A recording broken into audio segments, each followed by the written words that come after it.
Hey folks, welcome back to the channel. It's time for another repair. This one is actually kind of a repair in progress, and you're probably going to see a couple of those because I've been working on some things prior to getting all of this set up, and I've already started a few of these repairs. So unfortunately, they're not the full treasure hunt that is normally the fun part of electronic repair, but today we're going to be taking a look at this. This is a DieHard battery charger. I used to use this to charge my battery on my car. I have a Prius, so it doesn't take a lot, but just to make sure that things were maintained. And more recently, I've been using it to charge just kind of a 12-volt solar battery, a small, almost like a motorcycle battery.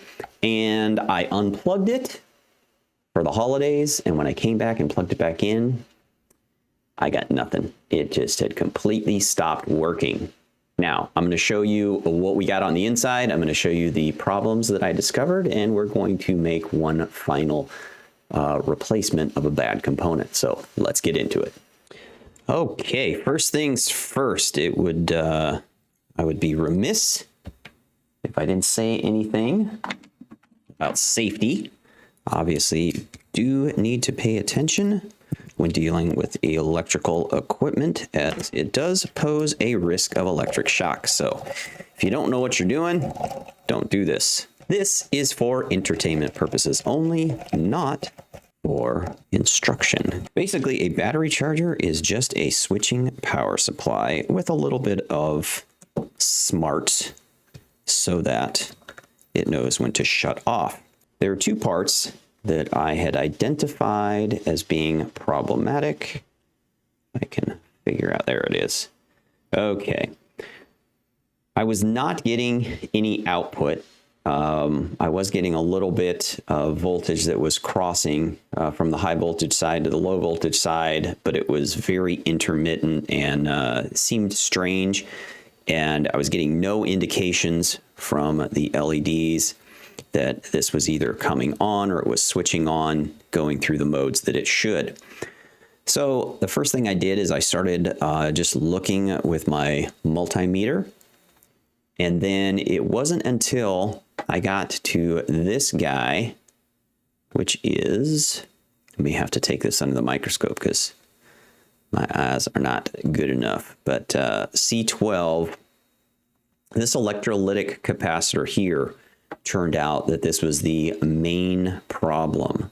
And when I pulled that out, its values were way off. It was off on the board, but it was, continued to be way off once I had it removed.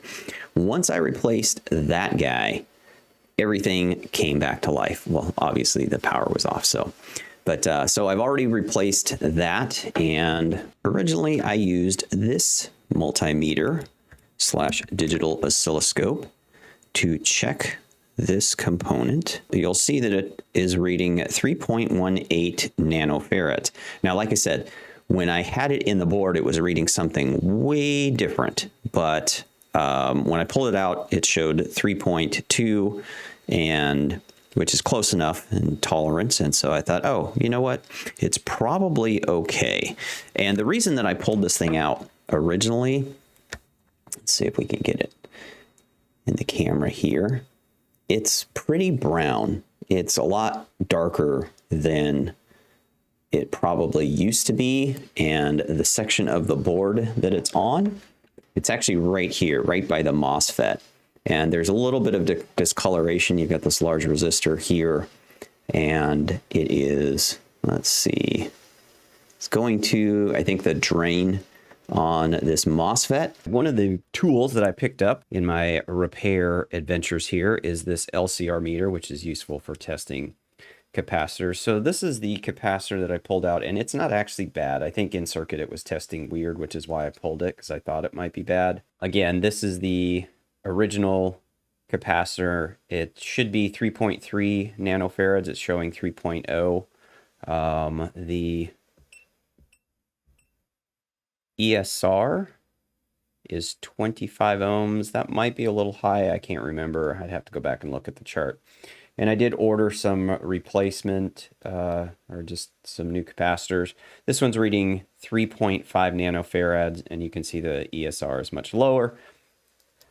So this is a pretty good meter. I'll link it down below. I will say that when I got mine, if you do pick one up, you do need to check these leads. It's a little hard to see, but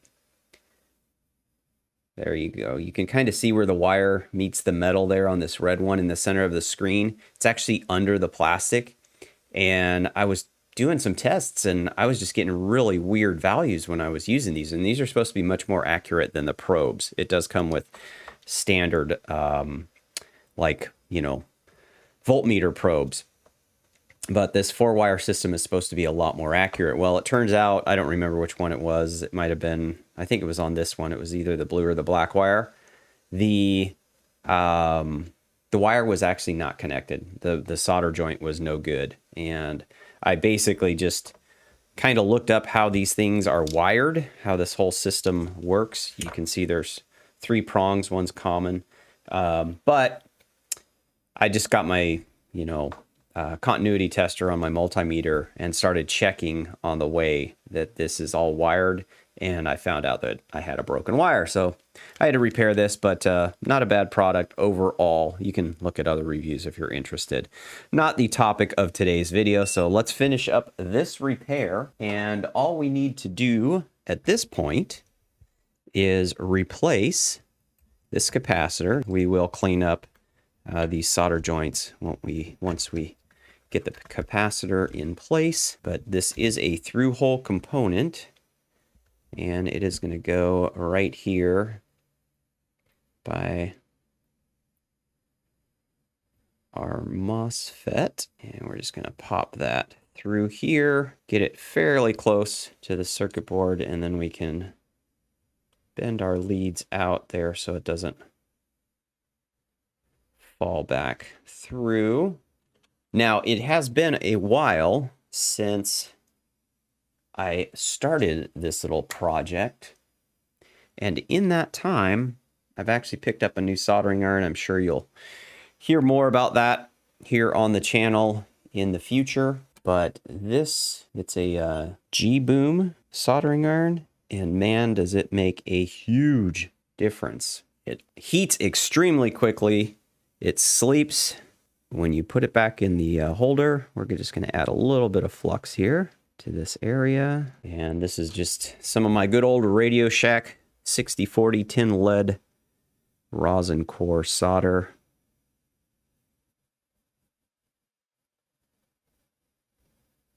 And we'll heat up this area.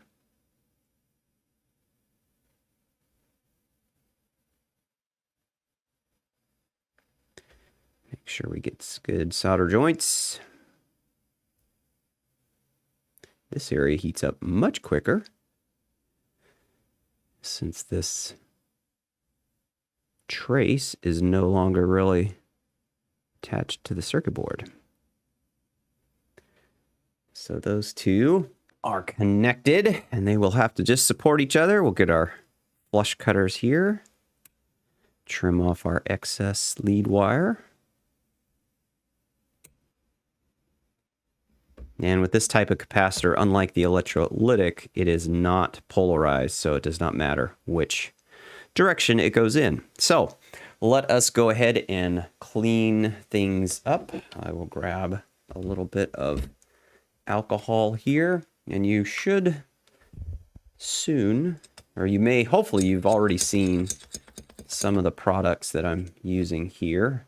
I think I have one more mailbag video that I need to post. This is a great brush that I got from AliExpress, and I have a mechanic alcohol dispenser over here. I'll just go ahead and clean up some of the other areas here on the board. But that 100 microfarad capacitor that we replaced, which is, I think, right here, this guy. Like I said, that was the main culprit. I have every confidence in the world that this will work because I did have things functioning on this but I needed to come back and replace that capacitor. So I never fully got it back assembled and put back into work. This is supposed to be maintaining a 12-volt battery for a little solar battery system that I have. And when this thing stopped working, I had to order a replacement that is nowhere near as good as this one. So, all right, it is the moment of truth. We'll make sure that we re-repaired everything properly. So we've got our alligator clips here, the output side safely not connected to anything or shorting to one another. I do have this plugged into a power strip that is located in my lap. So right now we have no AC power going to the unit. Like I said at the beginning, before I replaced the capacitors, it was doing absolutely nothing. There should be these indicator lights will give you the status of what the thing is doing. So as I flip the switch, something should happen with those lights. So hopefully we see something. Throwing the switch in 3, 2, 1. And yes, there we go. Hopefully you can see that. I know it's a little probably bright in here. Let me turn this one off. There we go. I'm going to shut that off again. And we'll flip it back on. And so now all 3 lights are lighting up. And then the red light, which basically means that, actually, what does the front of this thing say? The red light says check battery, the green light is for charged, and the yellow light is for charging. So if I hook this up to a 12-volt battery, we should get an indication there. I don't have one inside here. I'm going to put this thing back together, take it outside, make sure it works, and we'll wrap this thing up. All right, this is test number 2. So this is my little solar charging setup here, and that is just a 12-volt motorcycle battery or something like that. And there we have the charger. It doesn't want to behave, but I'm gonna go ahead and plug it in, and hopefully there we go. It has clicked over, and as you can see now, it is charging the battery. And we have, in fact, jumped up. I do have a little voltage meter on here. And we were at 12.78 volts before I started this charging, or plugged in the charger, and now you can see it's slowly climbing up there. So we are good. All right, folks, we did it. Another successful repair. So, hey, thanks for joining me. Hope you enjoyed it. Hope you learned something. If you have any questions about what I did in this repair, please drop a comment below. I would appreciate it if you'd take a moment to hit that like button, subscribe to the channel if you haven't already done so, and hit the notification bell so you know when I drop new content. As always, I enjoy the time that we get to spend together here on the channel. Let's keep on learning, burning, printing, fixing, and growing together. Take care, everyone.